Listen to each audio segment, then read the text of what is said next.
Today we see chapter 12 of 10th class social science. भारतीय संविधान. Watch the video from start to end. If you like the video then please like and share. आइए हम chapter 12 भारतीय संविधान का solution कर लेते हैं. ठीक है, इसमें हम फर्स्ट क्वेश्चन देखते हैं. सही विकल्प चुनिए. ठीक, हमें सही विकल्प चुनना है.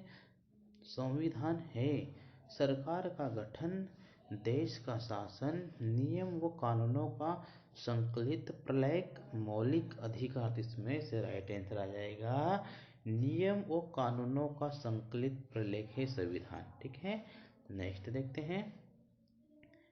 निम्न में से कौन सी विशेषता भारतीय संविधान की नहीं है?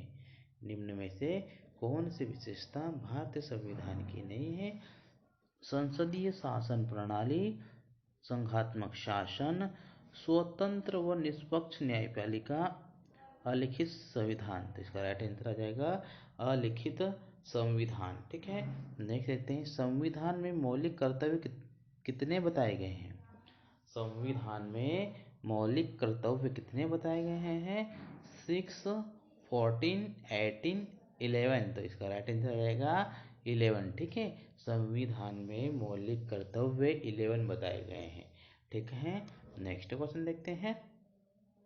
रिक्त स्थानों की पूर्ति कीजिए. ठीक है, हमें यहाँ पर रिक्त स्थानों की पूर्ति करना है. संविधान सभा के अध्यक्ष डेश थे.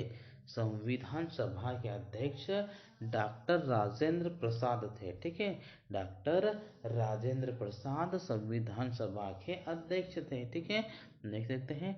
डॉक्टर बी आर अम्बेडकर संविधान के डेश के अध्यक्ष थे.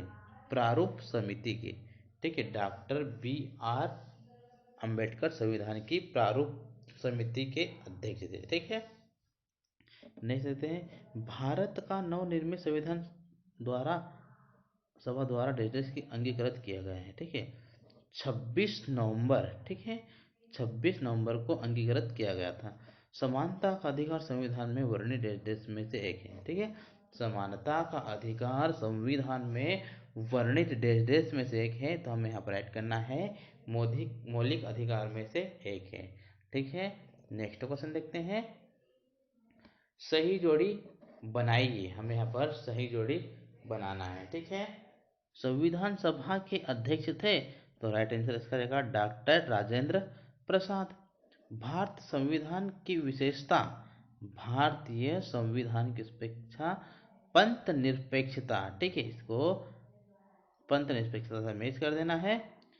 संविधान की प्रारूप समिति के अध्यक्ष डॉक्टर अंबेडकर. ठीक है, डॉक्टर अंबेडकर संविधान की प्रारूप समिति के अध्यक्ष थे. ठीक है, मध्य प्रदेश से संविधान सभा के सदस्य सेठ गोविंद दास. ठीक है, सेठ गोविंद दास मध्य प्रदेश से संविधान सभा के सदस्य थे. ठीक है, सार्वजनिक संपत्ति को सुरक्षित रखना मौलिक कर्तव्य है. ठीक है, सार्वजनिक संपत्ति को सुरक्षित रखना मौलिक कर्तव्य है. ठीक है, नेक्स्ट क्वेश्चन देखते हैं. अति लघुत्तरी प्रश्न. संविधान क्या है? संविधान क्या है? किसी देश का शासन जिन मूलभूत नियमों एवं कानूनों के अनुसार चलाया जाता है.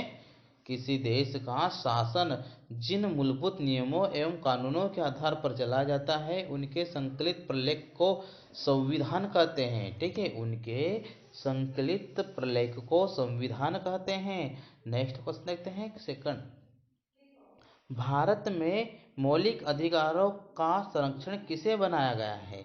भारत में मौलिक अधिकारों का संरक्षण किसे बनाया गया है? इसका आंसर आएगा भारत में मौलिक अधिकारों का संरक्षण सर्वोच्च न्यायालय को बनाया गया है. ठीक है, भारत में मौलिक अधिकारों का संरक्षण सर्वोच्च न्यायालय को बनाया गया है. ठीक है, नेक्स्ट क्वेश्चन देखते हैं. संविधान में मौलिक कर्तव्य कब जोड़े गए हैं? संविधान में मौलिक कर्तव्य कब जोड़े गए हैं? इसका आंसर आ जाएगा संविधान के 42वें संशोधन 1976 के दौरान संविधान में एक नया प्रावधान मौलिक कर्तव्य जोड़ा गया है. ठीक है, संविधान के 42वें संशोधन 1976 के द्वारा संविधान में एक नया प्रावधान मौलिक कर्तव्य जोड़ा गया है। ठीक है, नेक्स्ट क्वेश्चन देखते हैं, लघु उत्तरीय प्रश्न देख लेते हैं हम इसके अब। ठीक है, संविधान का क्या महत्व है, लिखिए। संविधान का महत्व क्या है, लिखिए। ठीक है, इसका आंसर आ जाएगा, किसी देश का संविधान उस देश की राजनीतिक व्यवस्था को बुनियादी ढांचा निर्धारित करता है। ठीक है, किसी देश का संविधान उस देश की राजनीतिक व्यवस्था का बुनियादी ढांचा निर्धारित करता है। संविधान में शासन सभी अंगों, व्यवस्थापिका, कार्यपालिका, न्यायपालिका की रचना, ठीक है, कार्यपालिका न्यायपालिका की रचना, शक्तियां कार्य और दायित्वों का उल्लेख होता है। संविधान शासन के अंगों को नागरिकों के मध्य संबंधों को विनियमित करता है। ठीक है, संबंधों को विनियमित करता है। संविधान देश के आदर्शों व सिद्धांतों को प्रकट करता है। संविधान जनता की सामाजिक, राजनीतिक और आर्थिक प्रकृति आस्था अक्षांशों पर आधारित होता है। प्रकृति, आस्था एवं अक्षांशों पर आधारित होता है। ठीक है, नेक्स्ट क्वेश्चन देखते हैं, क्वेश्चन नंबर 2, संविधान सभा का परिचय दीजिए। संविधान सभा का परिचय दीजिए। इसका आंसर आएगा, संविधान सभा वह सभा जिसे किसी देश का संविधान बनाने का कार्य सौंपा जाए, जिसे किसी देश का संविधान बनाने का कार्य सौंपा जाए, उसे संविधान सभा के नाम से जाना जाता है। ठीक है, उसे संविधान सभा के नाम से जाना जाता है। संविधान सभा का गठन ब्रिटिश शासन तथा भारतीय स्वतंत्रता के आंदोलन के नेतृत्वकर्ताओं के मध्य परस्पर सहमति से किया गया है। ठीक है, परस्पर सहमति से किया गया है। संविधान सभा की पहली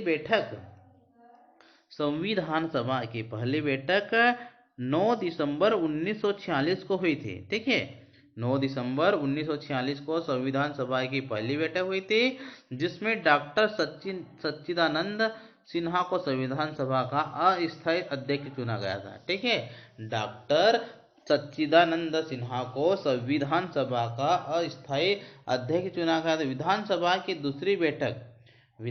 की दूसरी बैठक 11 दिसंबर 1946 को हुई। ठीक है, 11 दिसंबर 1946 को हुई, जिसमें डॉक्टर राजेंद्र प्रसाद को स्थायी अध्यक्ष चुना गया। विधानसभा की 2 वर्ष 11 माह एवं 18 दिन की कार्य अवधि में कुल 11 अधिवेशनों में 166 बैठक हुई है। ठीक है, विधानसभा की 2 वर्ष 11 माह एवं 18 दिन की कार्य अवधि में कुल 11 अधिवेशनों में 166 बैठकें हुई है। ठीक है, नेक्स्ट क्वेश्चन देखते हैं, राज्य के नीति निर्देशक तत्व से क्या आशय है। राज्य के नीति निर्देशक तत्व से क्या आशय है। इसका आंसर आएगा, राज्य के नीति निर्देशक तत्व भारतीय संविधान के चौथे भाग में शासन संचालन के लिए मूलभूत सिद्धांतों का वर्णन किया गया है। ठीक है, राज्य के नीति निर्देशक तत्व भारतीय संविधान के चौथे भाग में शासन संचालन के लिए मूलभूत सिद्धांतों का वर्णन किया गया है। इन्हें राज्य की नीति निर्धारण करने वाले निर्देशक तत्व कहा गया है। ठीक है, इन्हें राज्य के नीति निर्धारण करने वाले निर्देशक तत्व कहा गया है। ये तत्व आधुनिक प्रजातंत्र के लिए राजनीतिक, सामाजिक, आर्थिक कार्यक्रम प्रस्तुत करते हैं। ठीक है, राजनीतिक, सामाजिक तथा आर्थिक कार्यक्रम प्रस्तुत करते हैं।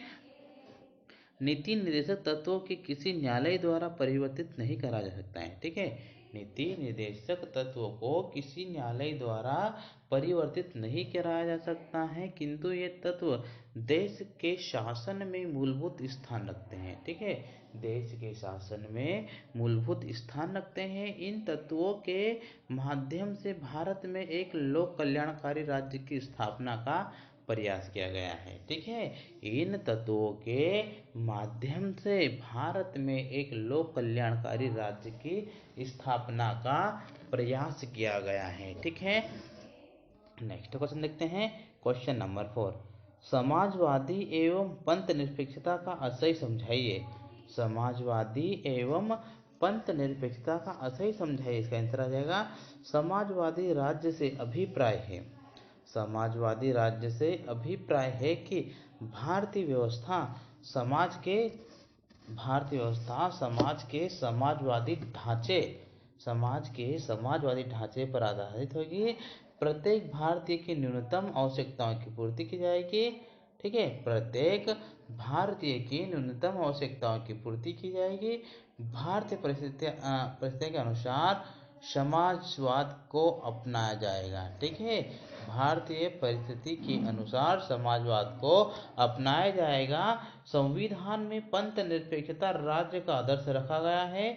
इसका अर्थ है कि राज्य सभी पंथों की समान रूप से सम्मान करेगा और किसी पंथ विशेष को राज्य के धर्म के रूप में नहीं मानेगा। ठीक है, इसका अर्थ है कि राज्य सभी पंथों के समान रूप से सम्मान करेगा और किसी पंथ विशेष को राज्य के धर्म के रूप में नहीं मानेगा। सरकार द्वारा नागरिकों के मध्य पंथ के आधार पर भेदभाव नहीं किया जाएगा। ठीक है, पंथ के आधार पर भेदभाव नहीं किया जाएगा। प्रत्येक व्यक्ति को अपने विश्वास, धर्म और उपासना की स्वतंत्रता है। ठीक है, प्रत्येक व्यक्ति को अपने विश्वास, धर्म और उपासना की स्वतंत्रता है। ठीक है, नेक्स्ट क्वेश्चन देखते हैं। दीर्घोत्तरी प्रश्न का फर्स्ट देखते हैं। भारतीय संविधान की विशेषताओं का वर्णन कीजिए। भारतीय संविधान की विशेषताओं का वर्णन की, इसका आंसर आ जाएगा भारतीय संविधान की विशेषताएं निम्नलिखित हैं। ठीक है, भारतीय संविधान की विशेषताएं निम्नलिखित हैं। फर्स्ट नंबर पे दिया गया है लिखित और विस्तृत संविधान। ठीक है, लिखित और विस्तृत संविधान। भारत का संविधान विश्व में सबसे बड़ा और लिखित संविधान है। ठीक है, भारत का संविधान विश्व में सबसे बड़ा और लिखित संविधान है। सेकेंड पॉइंट देखते हैं, संसदीय शासन प्रणाली। भारतीय संविधान में शासन की संसदीय प्रणाली भारतीय संविधान में शासन की संसदीय प्रणाली अपनाई गई है। देश का संवैधानिक प्रधान राष्ट्रपति होता है, जबकि वास्तविक सत्ता मंत्रिपरिषद के अधीन होता है। ठीक है, नेक्स्ट देखते हैं, असंतः लचीला एवं अंशतः कठोर। भारतीय संविधान लचीले एवं कठोर संविधान का सम्मिश्रण है। ठीक है, भारतीय संविधान लचीले एवं कठोर संविधान का सम्मिश्रण है। नेक्स्ट देखते हैं, संघात्मक शासन व्यवस्था। भारतीय संविधान के प्रथम अनुच्छेद के अनुसार भारत राज्यों का एक ऐसा संघ है। भारतीय संविधान के प्रथम अनुच्छेद के अनुसार भारत राज्यों का एक ऐसा संघ है। इस प्रकार भारत में संघात्मक शासन की व्यवस्था की गई है। संविधान ने शासन की शक्ति को एक स्थान पर केंद्रित न कर, ठीक है, संविधान ने शासन की शक्ति को एक स्थान पर केंद्रित न कर केंद्र और राज्य सरकारों में विभाजित किया है। ठीक है, केंद्र और राज्य सरकारों में विभाजित किया है। ठीक है, नेक्स्ट देखते हैं, स्वतंत्र एवं निष्पक्ष न्यायपालिका नागरिकों के मूल अधिकारों की रक्षा और संविधान की व्याख्या करने का अधिकार होने के कारण न्यायपालिका को स्वतंत्र घोषित किया गया है। संविधान द्वारा न्यायपालिका को निष्पक्ष बनाए रखने के लिए समुचित प्रावधान किए गए हैं। ठीक है, न्यायपालिका को निष्पक्ष बनाए रखने के लिए समुचित प्रावधान किए गए हैं। ठीक है,